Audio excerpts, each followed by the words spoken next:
ایک دن ہمارے محلے میں کچھ نئے لوگ آئے۔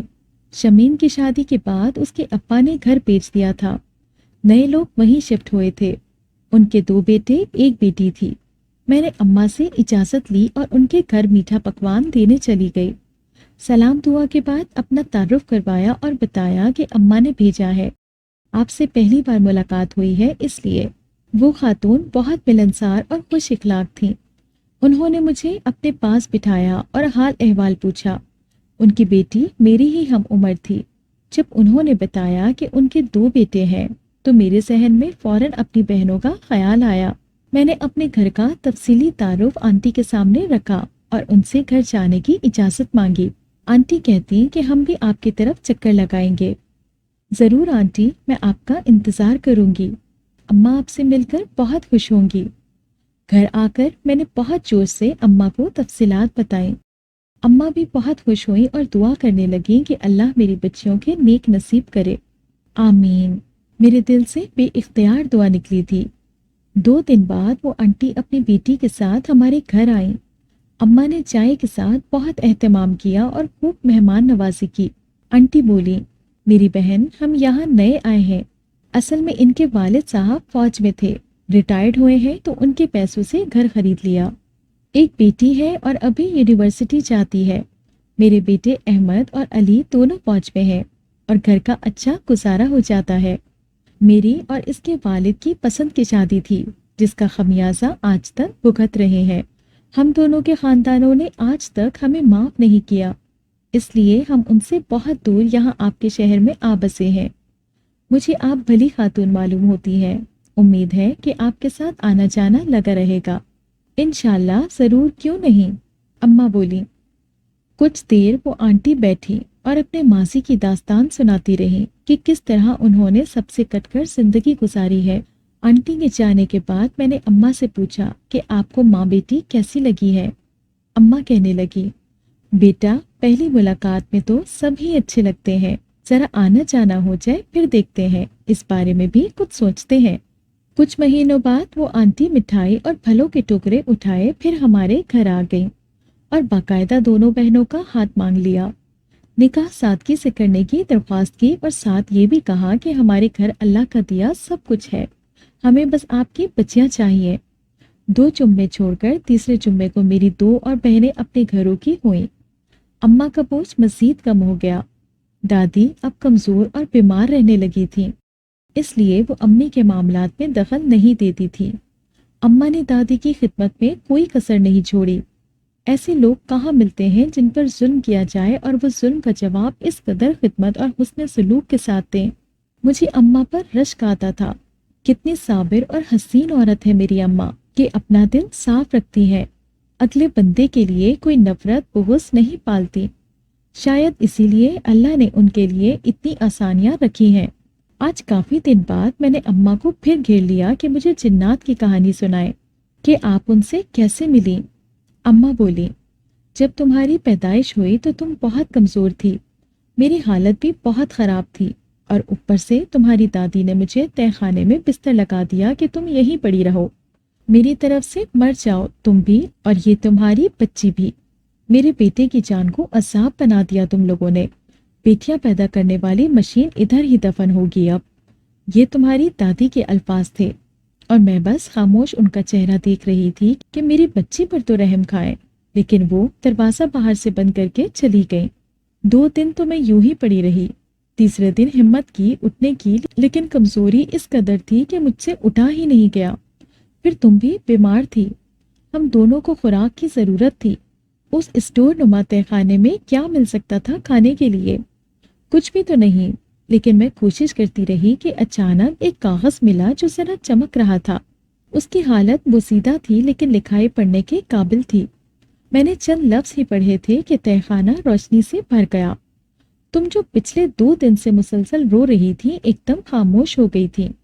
میں ابھی حیران ہو رہی تھی کہ اتنی روشنی کیسے ہو گئی کہ اچانک ملکہ جنات حاضر ہوئیں اور مجھ سے کہنے لگی کہ تم نے ہمیں کیوں یاد کیا؟